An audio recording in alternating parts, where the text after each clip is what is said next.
Brangiosios ponios, garbus ponai. Coachingo podcastas. Sukurtas siekiant padėti entuziastingoms ir drąsioms asmenybėms atrasti ir geriau pažinti coachingą bei jo kuriamą vertę. Sveiki visi mėly Coaching LT podcasto klausytojai. Šiandien taip gerai nusiteikusi esu, matau ir kolegos mano nusiteikę, Miroslavas Monkevičius ir Antanas Jurevičius. Ir šiandieną, kaip ir kiekvieną ketvirtadienį, išeinam į eterį su coachingo podcastu. Sveiki, vyrai. Sveiki visi. Labas. Ir kodėl mes šiandien taip nusiteikę entuziastingai, dėl to, kad ir mūsų tema šiandieną yra apie komunikaciją. Arba labiau coachingo terminais pasakius, kaip kalbėti, kad susikalbėtume. Wow. Kaip jums tai skamba? Gerai. Tai ką, pradėkime kalbėtis taip, kad ir mes susikalbėtumėm, ir kad susikalbėtume su mūsų klausytojais.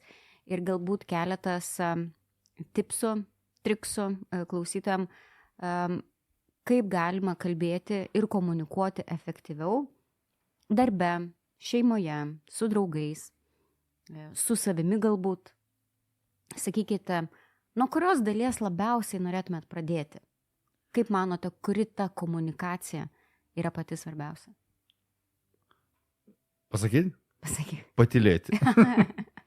Kaip kalbėti, kad susikalbėti, patylėti. Aš norėjau šitą kelti.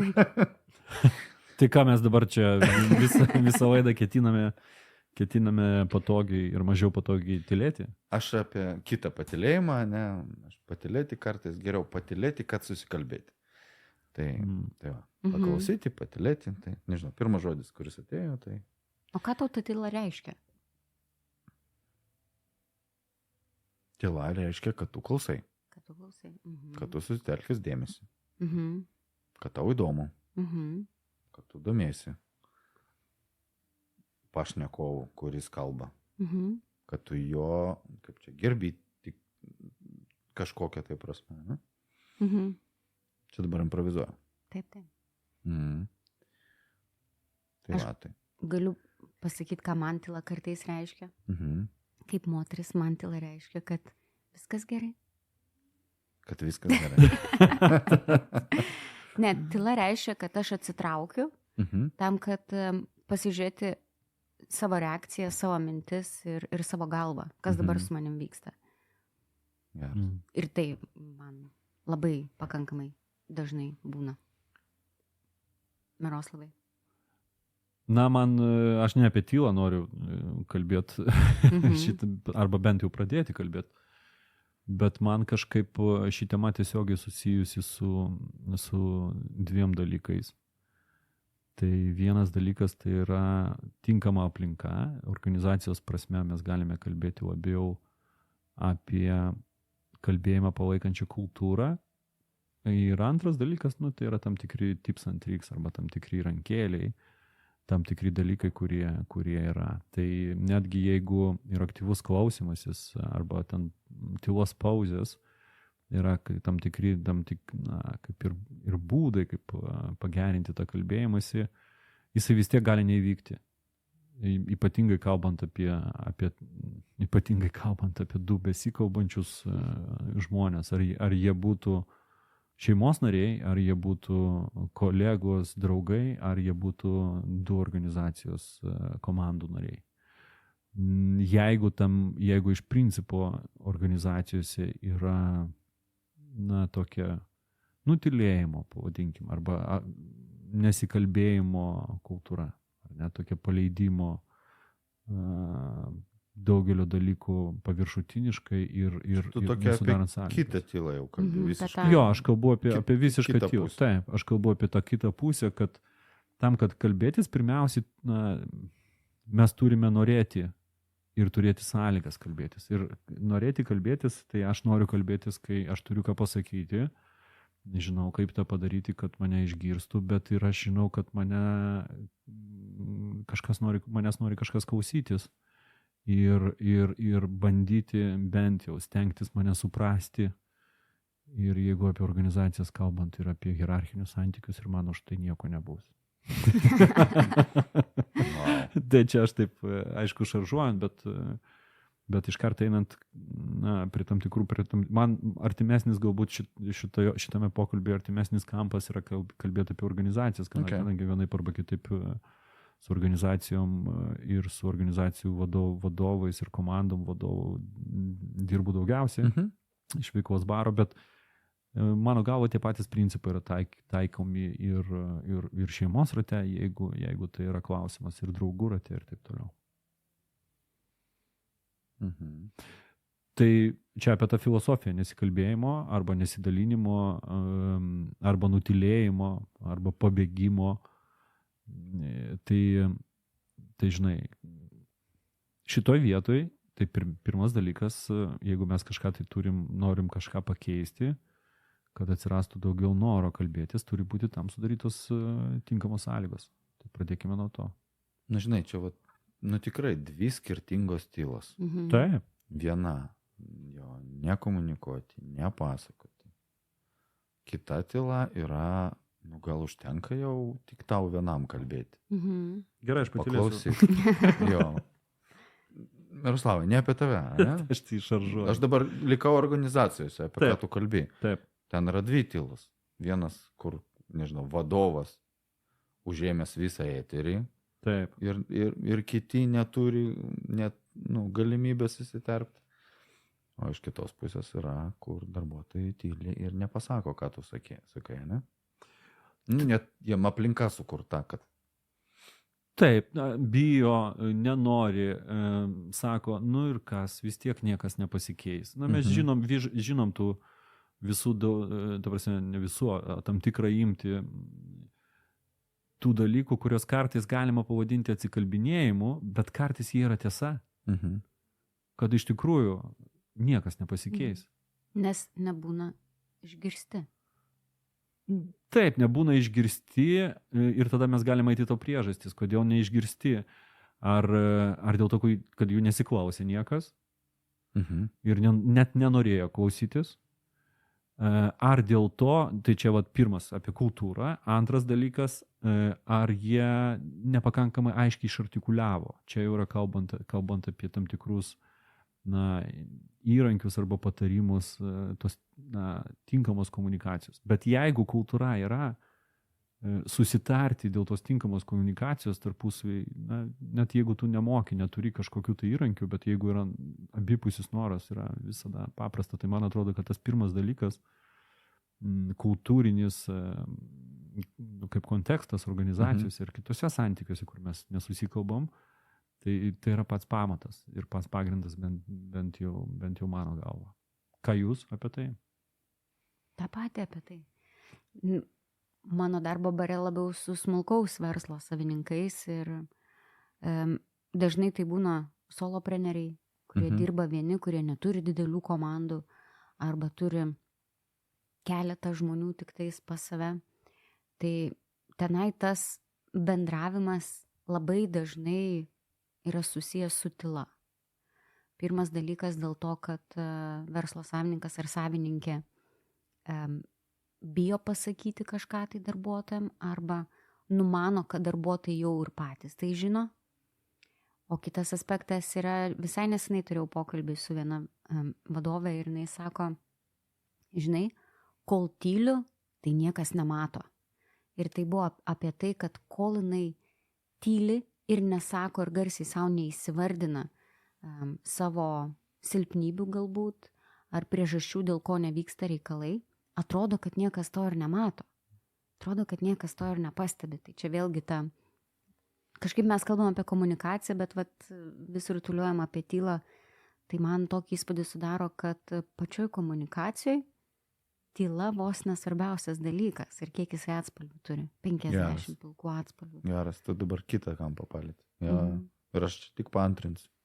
Man buvo didelė, aš buvau nustebęs, kaip vadovas, savininkas, didelės įmonės, aš bijau eiti pas darbuotojus paprašyti. Taip. Jiegi čia, žinai, nepriims mane. Tai yra kita pusė, kurio mes net nematom, ne? Aš kalbu iš vienos pusės organizacijose, kur čia vadovas kalba per daug, bet yra ir tų kampų, kur aš bijau eiti, pasakyti jam kažką, nes jisai supyks, nors tu esi savininkas. Arba pagalvos, kad tu ką pats nekompetitingas esi, tu nesupranti, tu nemoki. Nu toks. Jo. Bet lygiai taip pat, nepamiršti reikia ir šeimoje, ar tarp draugų. Lygiai tie patys principai, iš esmės, kas vyksta darbe. Jeigu vadovas bijo darbe eiti pas savo pavaldinius kalbėti, reikėtų irgi šiek tiek tokios savirefleksijos pažiūrėti, o kaip vyksta komunikacija už darbo ribų. Ir labai dažnai tikėtina, kad vyksta panašiais principais, nes tai yra, įpročiai žmogaus, susiformavę komunikacijos. Aha, ką tu turėjai minėti, tas už darbo ribų?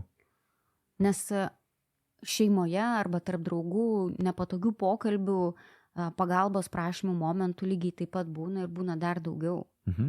Ir jeigu tu nedrįsti paprašyti pagalbos, tarkim, darbe, labai tikėtina, kad tu ir savo asmeniniam gyvenime arba už darbo ribų lygiai taip pat naudosi tą tylą, ar tam, kad nepasimatytų, jeigu tyliu, tai niekas ir nemato, arba tiesiog paslėpti tuos savo visas baimės, įsitikinimus ir norą būti kažkokiu tai galbūt matomu geresniu, negu ką kiti pagalvos, jeigu aš paprašysiu pagalbos. Wow, man labai įdomi, rituliuojasi tema, kaip sakai, per tylą, ne? Aha, užvedėm taip tempą. Labai įdomi jo komunikacija, bet apie tylą. Ir kažkaip pas mus, kaip pas koučingo specialistus kasdieniai veikloje, pauzės ir ta tyla, tai yra vienas iš galingiausių koučingo įrankių. Ar pritartumėt man? Taip. Ir toje tyloje ir gimsta geriausios mintis, proveržiai. Dabar nežinau, į temą ar ne į temą, prisimenu pokalbį su 2 suomiais. Sako, jūs nesuprantat, mes suomiai galim sėdėti 2 vyrai ir žiūrėti vienas kitą ir tylėti. Čia kultūriniai jau tokie dalykai. Čia dar vieną kampą įdedu jau. Taip. Kas irgi yra kultūriniai dalykai, ne? Žinai, tai ir per tą tylėjimą ar ne per tylėjimą mes vis tiek paliečiam tam tikrus aspektus. Ir Antanas ką tik palietė, aišku, kad aspektą, kuris yra susijęs su kultūriniu jautrumu, ar ne? Ir kalbant apie tos suomius ir apie tai, kad mes, tam, kad kalbėti taip, kad mus išgirstų ir suprastų, mes turime turėti omenyje ir suvokti, kas yra tas asmuo ar ta asmenų grupė sėdinti prieš mus. Geras. Ir jų visas ir kultūrinis, religinis, seksualinis, nesvarbu, įvairūs visi dalykai, kurie yra svarbus. Ir turime atitinkamai tai reaguoti, turime ir galime. Ir tai yra ir žodžiai, kurie yra ginklas, ar ne, kuris gali atnešti taiką arba gali atnešti karą, ar ne, ir gali nužudyti. Ir tai yra ir balso tonas, ir tai yra ir žvilgsnis, ir visa bendrai kūno kalba. Ir tai yra labai svarbu. Tai va čia, žinai, kalbant apie suomius, iškart man kažkaip tokia analogija arba toks pavyzdys yra, kad mes turime suvokti tą kitą asmenį ir jo kultūrinį kontekstą, kuriame jis yra, iš kurio jis yra, su kuo mes kalbam. Antras dalykas, visgi man norisi sugrįžti prie to, kad net neabejoju, kad ir mūsų gretose, mūsų 3 yra žmonės, kurie skirtingai priima informaciją. Ir yra skirtingų šiek tiek tipų. Ne? Tai kalbantis, mes galime ten paprasčiausiai kalbėti apie vizualikus, mes galim kalbėti audiatikus, ten 1, 2, 3 neurolingvistinio NLP, ten skirstimas Myers Briggs, ten bet kokią, ką norite paimkit, bet faktas lieku faktu, kad mes esame skirtingi. Tai be to kultūrinio konteksto mes turime ir stengtis bent jau suvokti ir bandyti suprasti, koks tas asmuo arba asmenų grupė, su kuo aš kalbuosi, stovi priešais mane. Ar ne? Ir kaip ta asmenų grupė ar tas asmuo priima informaciją geriausiu būdu. Ir atitinkamai tai panaudoti. Visi, kurie turi vaikų, puikiai žino, kad su savo mama mes kalbamės kitaip negu su savo vaikais. Patikslink, nežinau. Ne, nebūtinai. Mhm. Nu, aišku, kad priklauso nuo amžiaus, aš galbūt kalbu apie labai, labai, na, mažesnio amžiaus, ar ne? Nu, tai su mama aš galiu kalbėti apie, pavyzdžiui, apie kosmosą labai bendrais brožais, ar ne? Arba ten apie kokį nors detektyvą. Vaikam aš turiu labiau paaiškinti visko daugiau, nes aš puikiai suprantu, kad jų žinių bagažas bent jau kelių metų vaiko yra kitoks ir aš prisitaikau. Jeigu kalbėti apie kūno kalbą, apkalbant apie vaikus, ar ne, tai kai aš su mama kalbuosi, čia mamos pavyzdys, labas mama, tai mes sėdėm kartu vienam lygmenį. Tai kai aš kalbuosi su vaiku, nors aš esu žymiai aukštesnis ir aš noriu, kad mane labiau išgirstų, aš irgi atsisėdu arba pritupiu tam, kad mano akis ir mūsų veidai būtų vienam lygmenį. Ir tai ir visiškai kitaip bus priimama informacija. Ir daugelis su to susijusių detalių, kurios yra labai, labai svarbios. Ir tai čia yra tokio bendro gyvenimo, organizacinio. Bet kalbant apie organizacijas, vis man norisi apie vadovus ir apie organizacijas pakalbėti, tai vienas iš didžiausių tokių bendrai iššūkių, kalbėti, kad su mokymais dirbu apie 20 metų bendrai vadovo mokymais, vadovų, lyderių, skirtingų tipų organizacijų. Tai vienas iš tų dalykų, kur visą laiką juokauju, kad visada galima turėti duonos, jeigu tu gali padėti ir prisidėti, tai yra prie komunikacijos problemų sprendimo. Nes vadovo komandose ir skirtingose grandyse, ir komandose bendrai, ir tarp komandų permanentinis, tai yra nuolatinis, amžinas iššūkis yra komunikacija. Ir kalbant apie tą komunikaciją, aš dar pasakyčiau, kad ir coachingo sesijos nemažai tų dalykų su ta komunikacija yra susiję, dirbant su vadovais. Antras aspektas tos komunikacijos tai yra grįžtamasis ryšys, kuris yra, man atrodo, yra labai svarbus. Ir jisai yra svarbus ne tik tai organizacijose, bet jisai yra svarbus ir bendrai santykiuose, jeigu mes net išeinam už organizacijos ribų. Ir to grįžtamojo ryšio sakymas, ir čia galima kalbėti apie kelis iššūkius. Tai yra neigiamas grįžtamasis ryšys arba konstruktyvi kritika, kitaip tariant. Ir taip pat pagirimas arba teigiamas palaikantis grįžtamasis ryšys.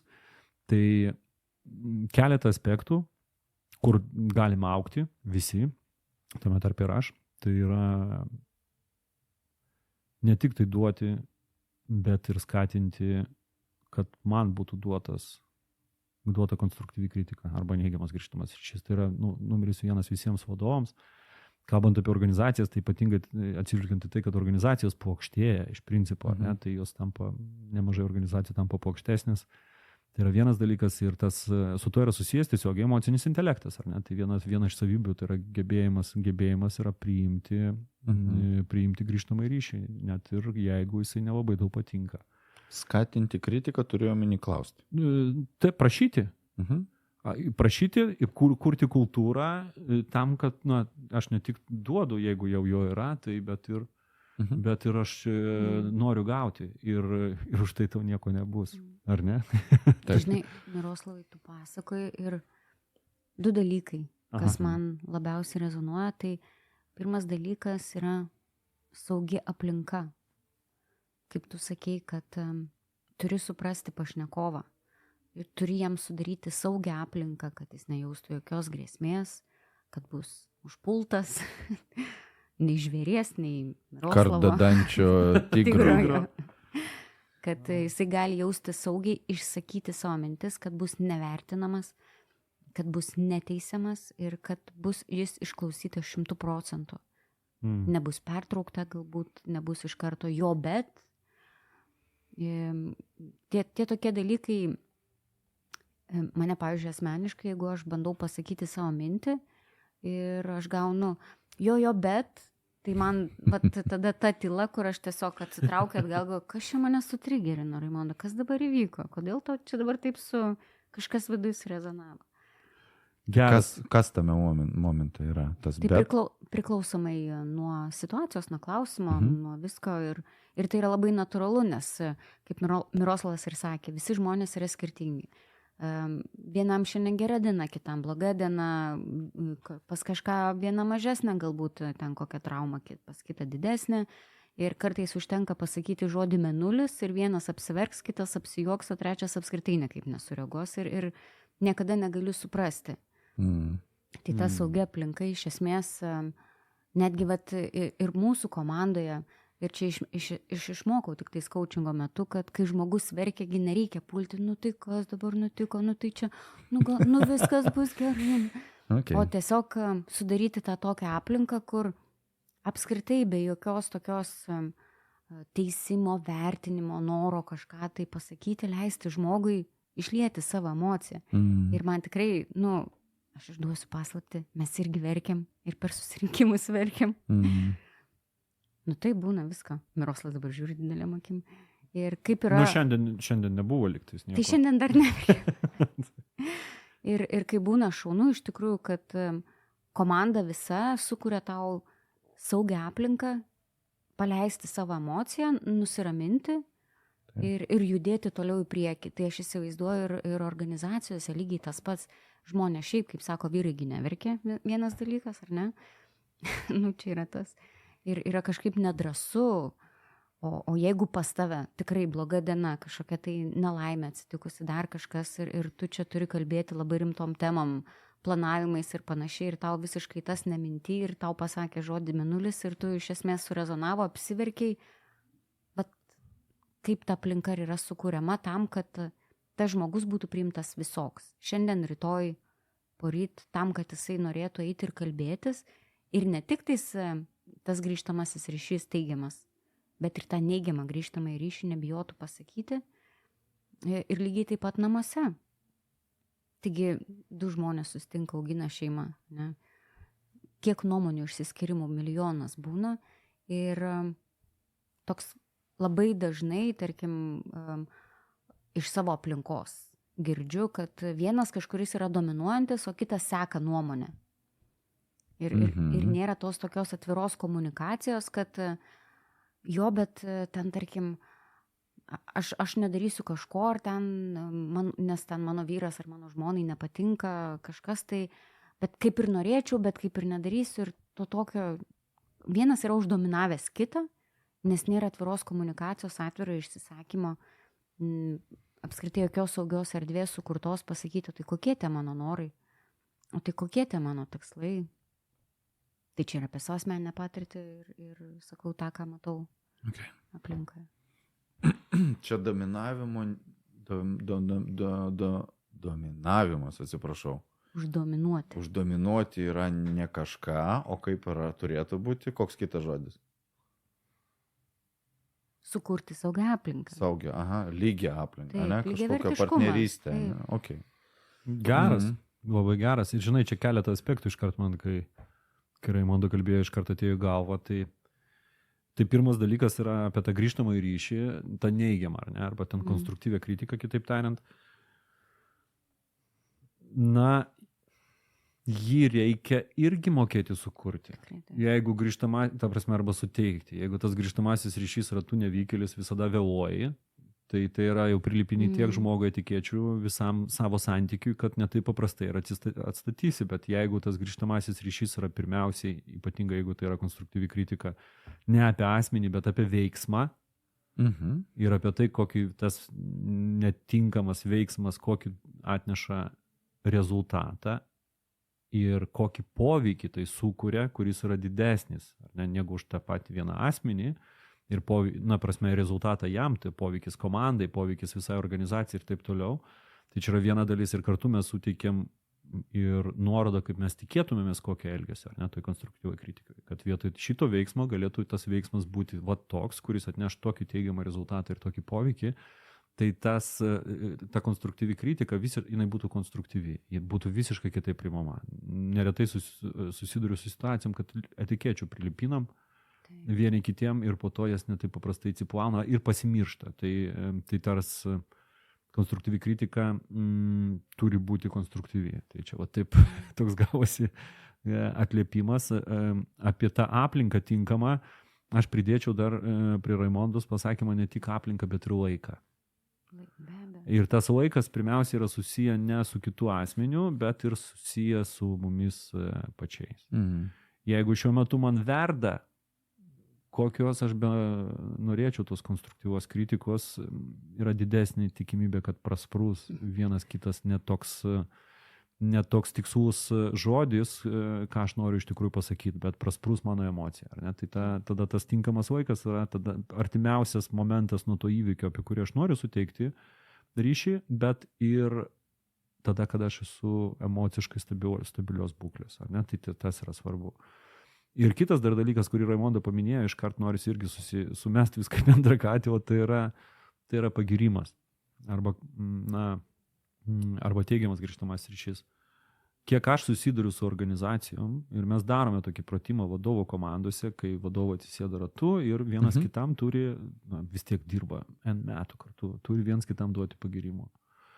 Ir, refleksijų metu labai neretai pasidalina vadovai, kad duoti tai dar duoti, bet gauti, taip toks buvo diskomfortas, taip buvo sudėtinga, sunku išbūti, paraudonuoti, ašarą, nepatogu, norėjusi atsistoti, norėjusi pasakyti, nutraukti ir taip toliau. Tai, mes esam nepakankamai įpratę ne tik tai duoti, bet ir priimti palaikymą, ar ne, arba pagyrimą, arba teigiamą grįžtamą ryšį. O mūsų komandom jų trūksta, ar ne? Tai mes, jeigu nemoki priimti, sunku ir duoti. Galvoju, čia savaime suprantama, ir taip tas žmogus ir tą turi daryti.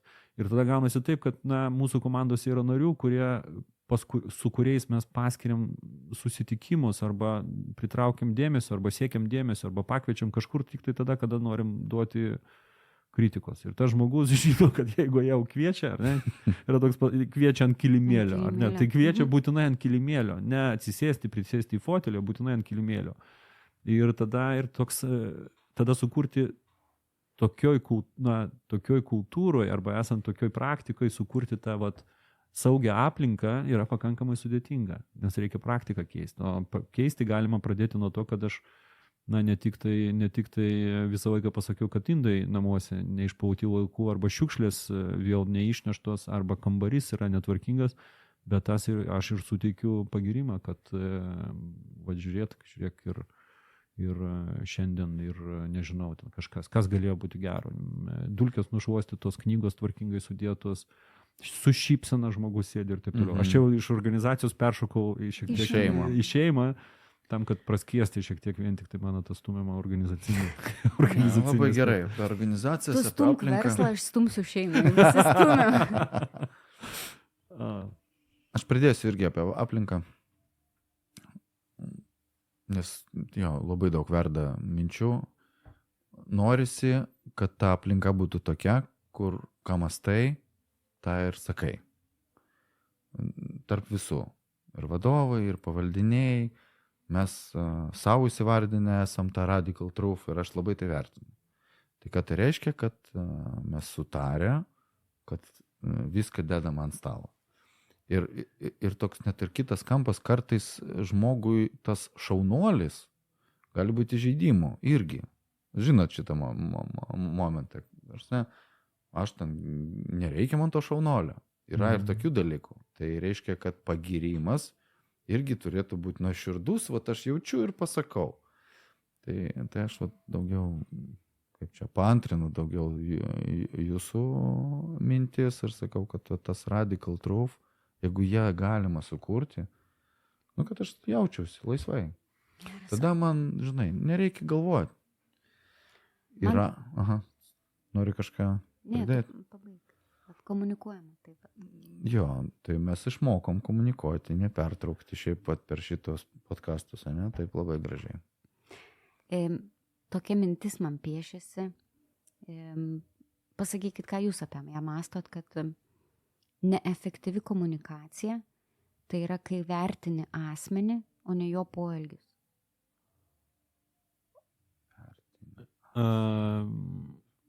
Jei galbūt jeigu mes kalbam apie kažkokį tai grįžtamą ryšį sutikimo, tai 100%, nes mes ne apie asmenį.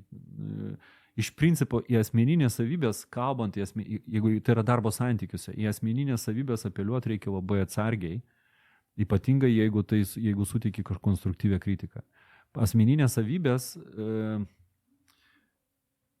labai subjektyvus dalykas, ar ne? Ir su jų keitimu arba dar su kažkuo yra labai sudėtinga. Jeigu pasakysi, kad kažką tai pakeisti, kažkokią savybę, pakankamai sudėtinga. Mes galim kalbėti labiau apie elgsenas ir jeigu apie jau teigiamą grįžtamą ryšį, labiau kalbėti apie kompetencijas, ar ne tam tikras, kurios yra teigiamas. Tai šitos pusės, taip, Raimonda, tu visiškai teisi.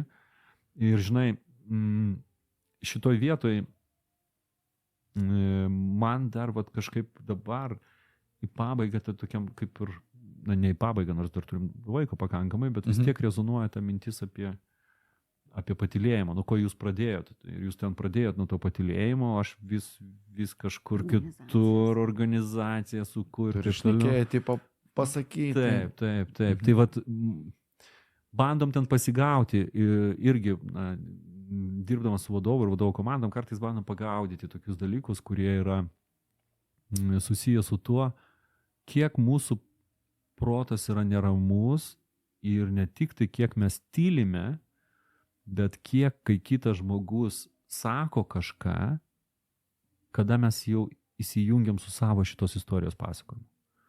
Ypatingai tai yra, kaip žmogus, pavyzdžiui, užduoda vadovui, komandos narys užduoda klausimą.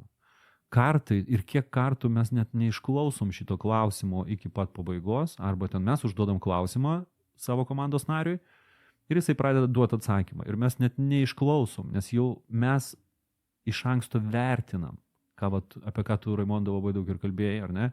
Iš anksto vertinam ir žinom, kad tas žmogus pasakys. Ir tiek daug kartų mes ir iš tikrųjų neišgirstam, kad tas žmogus norėjo pasakyti. Nes mes nutraukiam, duodam savo receptą, savo atsakymą neteisingai, arba pratęsiam, arba taip toliau.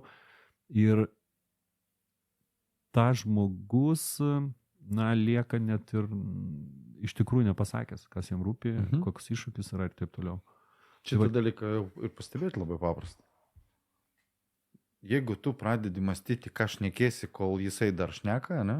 Toks. Taip. Tai kada tu klausaisi? Tai čia mes kaip coachingo specialistai, mums jau yra įgūdis, ne? Kol nebuvau coachingo specialistė, tai net nebuvau smašius apie tai. Jo. Taip. O dabar galima gaudyti. Ir gal klausytų irgi pabandykit. Kai šnekat su pašnekovu, pagaukit save, ar mastot jau kas šnekėti toliau, kai jisai kalba. Ir mes vėl grįžtam prie emocijų. Man toks, žinot, jeigu aš jau tą šeimą stumiu, tą kasdienybę, ir grinai iš savo irgi patirties to šiek tiek ankstesnės iki coachingo, kol nebuvo tai atrasta, galbūt ne tai, kad coachingas, bet labiau tas pats sąmoningumas buvo ta, kaip sakoma, paauglystė, jaunystė, visa kita. Jaunystė dabar. Dabar ta labai gera jaunystė. Prieš tai buvo ta tokia kitokia. Aš tai dar tikiu, kad aš paauglystės. Ir komunikuodama su kitais žmonėmis, bet ir savo aplinkoje lygiai taip pat mačiau, kad su tuo tai neina susišnekėti. Tas toksai bandymas pakeisti kitą, bandymas jam labai dažnai girbūna žmonės rėkia, ne dėl to, kad vienas kito negirdi. Aš jau labai labai senai nesu kėlus balso ant jokio suaugusio žmogaus. Wow. Suaugusio. Okay. Čia, gerai. off topic. Gerai, sveikinu. Nes aš nematau prasmės. Nes ar aš garsiau kalbėsiu, ar tyliau, žmogus manęs vis tiek negirdės. Kažkaip tai tą įgūdį su vaikais, ne, kad jie mane išgirstų per savo rėkimus, ne visada pavyksta, nors sako, kaip tik reikia tyliau pradėti kalbėti. Bet iš ankstesnės patirties tas noras pakeisti kitą, šaukti garsiai. Tu nesupranti, tu ten toks, anoks, tu ten apskritai negirdi, apie ką tu čia ir panašiai. Tai bet čia irgi toksai kampas, ne? Kodėl žmonės šaukia vienas ant kito, ypač Nu, ta prasme, kam šaukti reikia? Aš suprantu, kai vaikai ten namus greuna ir visą kitą kartais juos reikia sustabdyti, bet o kam su suaugusiais, ta prasme, jeigu nenori tavęs girdėti? Čia, žinai, ir dar man kažkaip ta emocinė perspektyva dabar taip ryškinasi ir susijusi su tuo, kad mes turime ir mokėti kaip atpažinti savo emocijas ir priimti jas tokios, kokios yra ir žinai, kad jos nebūtinai turi virsti kažkokiu tai jausmus, kitaip tariant, ir nebūtinai turi virsti emocijom kažkokiam tai, kurios jau reiškiasi. Ar ne? Tie jausmai, kurie yra viduje, kurie kartais atsitinka dažnai. Man tai tas iškart iš to nedarbinio rato yra tas tas otuinimas. Ir Kaip? O tu neišplovei indų, o tu neišnešiai šiukšlių, o tai tu taigi tada nenuvedėjai vaikų laikų, o tai tu nors kartą nuvedėjai vaikų su laiku. Ir mes tą konflikto spiralę tada judame į viršų, vietoj to, kad pagauti savo emociją, kažką jausmą, ar ne, kuris sukelia tą norą, ar ne, tai noras, aš apie save dabar kalbu, ar ne, tai gali būti ir neužtikrintumas, gali būti ir nusivylimas, gali būti ir baimė ir taip toliau ir panašiai. Ir tiesiog brandžiau šiek tiek į tą savo emociją reaguoti, nepermetant šito karšto kamulio kitam. O kaip organizacijose, Miroslavai? Organizacijose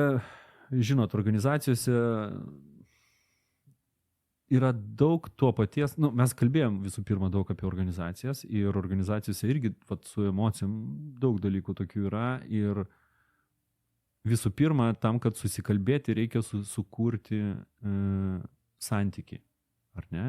Ir sukūrus santykį atsiranda pasitikėjimas. Pasitikėjime mes galime kalbėti atvirai. Tai be to santykio kūrimo ir be pasitikėjimo mes negalėsim atvirai kalbėtis. Tai bus tik tai pokalbio simulacija, paviršutiniški pokalbiai, kur aš taip pajuokauju, kad neretai tokiose organizacijose svarbiausi klausimai yra sprendžiami prie kavos aparatų virtuvėlėse, arba ten kažkur tai kitur, ar ne?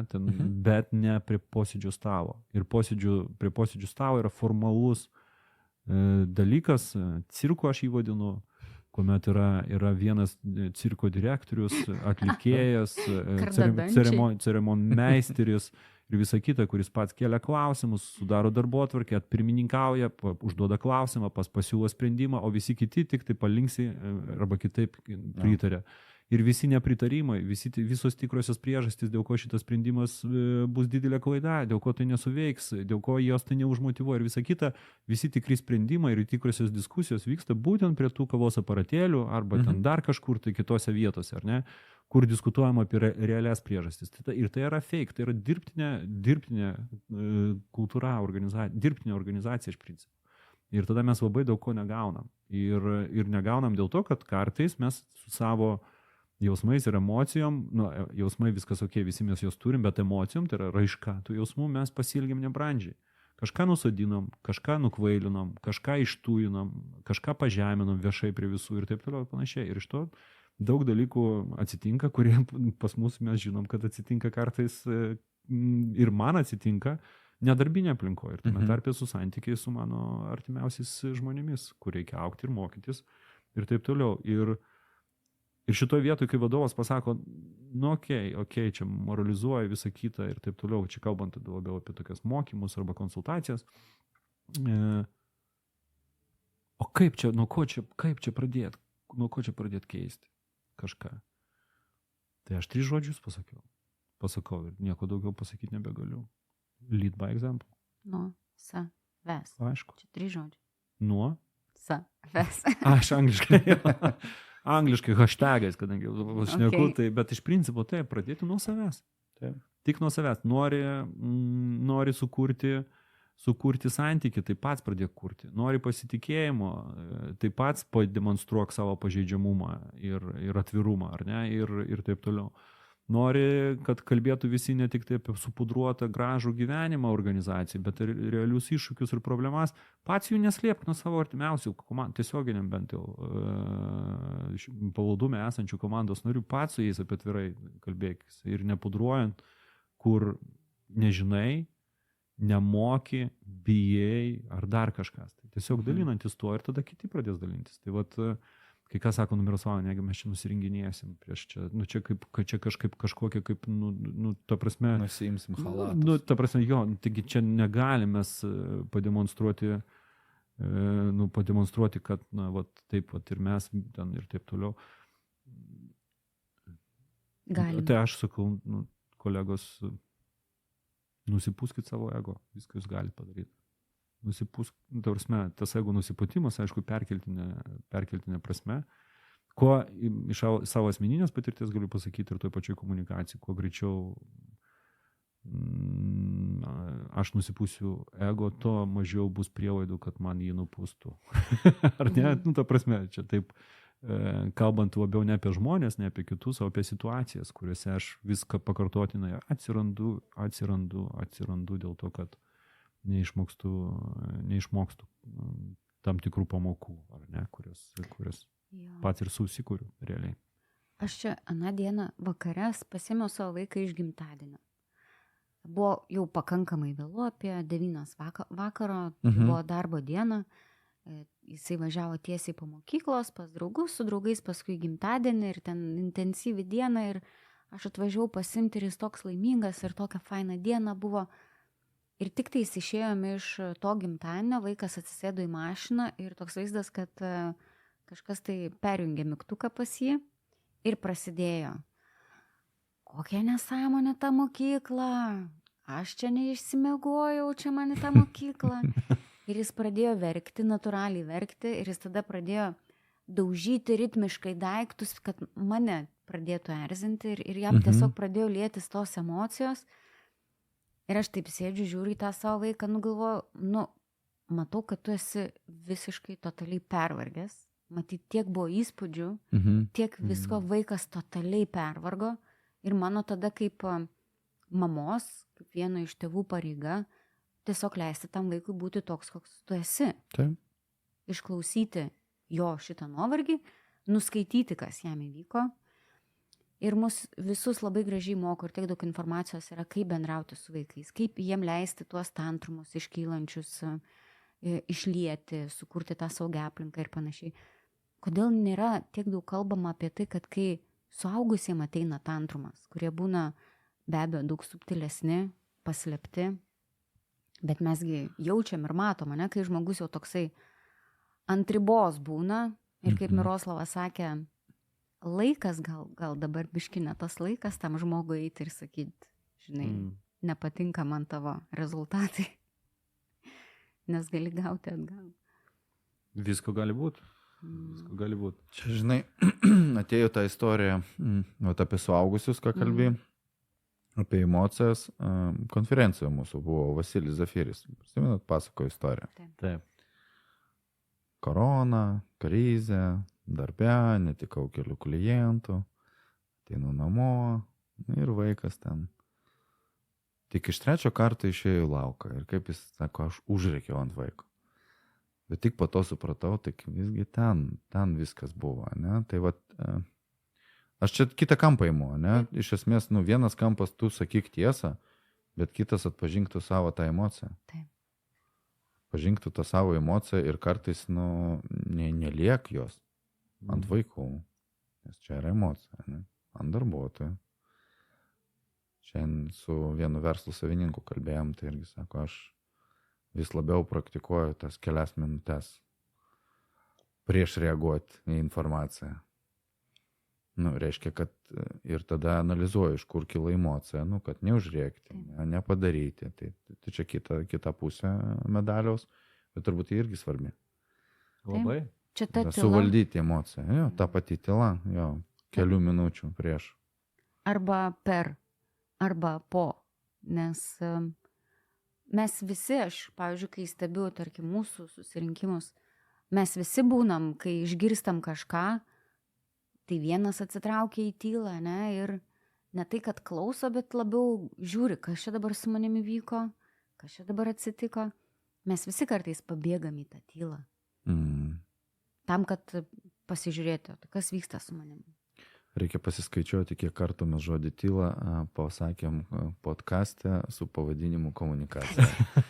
Ir žinot, čia matyti jau einant link pabaigos, man tik tai vienas dar dalykas ateina iš coachingo pasaulio į šitą gyvenimą arba šitą temą, šitą pokalbį šiandien, kalbant apie komunikaciją, tai yra mūsų coachingo mokykloje, vienas iš dalykų vertinant apie tos, kalbant apie klausimus ir apie pokalbį, kurianti vertę.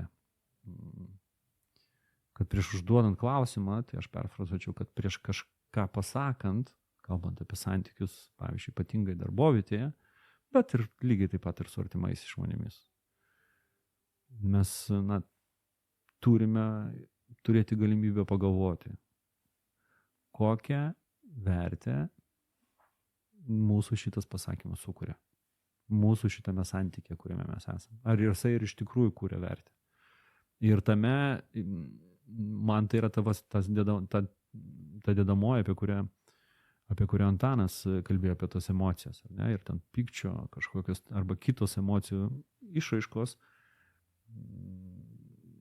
neigiamų, ar ne, nes asmeninėse santykiuose, galima sakyti, meilė, vis tiek tai yra svarbu, ar ne, bet tos neigiamų emocijų išraiška dažniausiai menkokai, švelniai tariant, kuria vertės. Ar tai būtų darbo santykiai, ar tai būtų santykiai su artimais žmonėmis.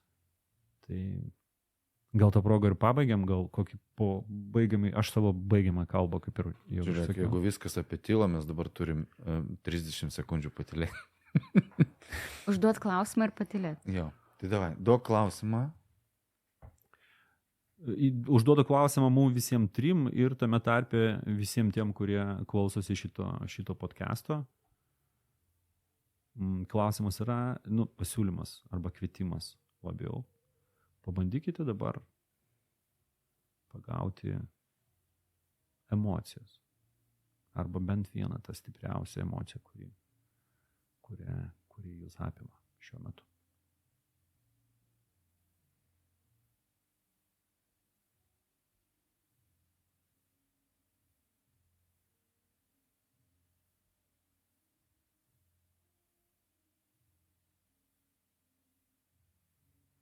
Pagavom?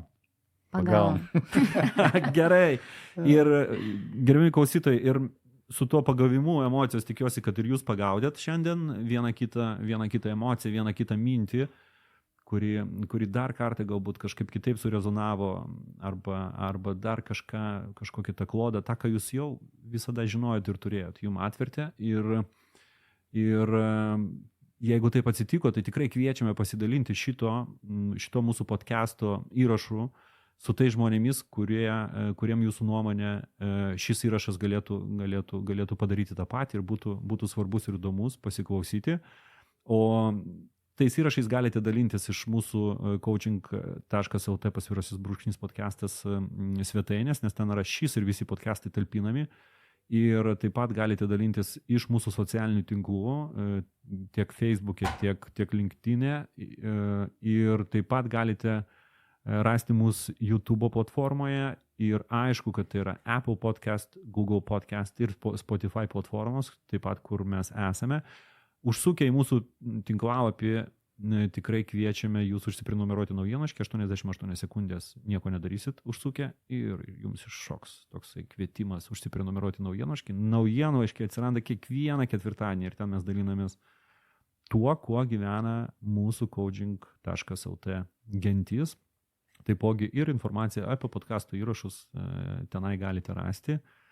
Ir žinote, mums yra labai svarbu, kad tai, ką mes darome, o viską mes darome tam, kad sukurtume sąmoningą ir vertę kūrenčią visuomenę, kad prie to prisidėtų kiek įmanoma daugiau žmonių. Tai jeigu tai yra jūsų pirmas podcastų įrašas, tikrai kviečiame jūs užsiprenumeruoti tiek mūsų podcastus ir pakviesti tą padaryti jums artimus ir rūpimus žmonės, tiek mūsų naujienlaiškius, nes taip kartu mes galime tą viziją įgyvendinti žymiai greičiau ir žymiai sėkmingiau, kokybiškiau, bet kokį būdvartį pridėkit.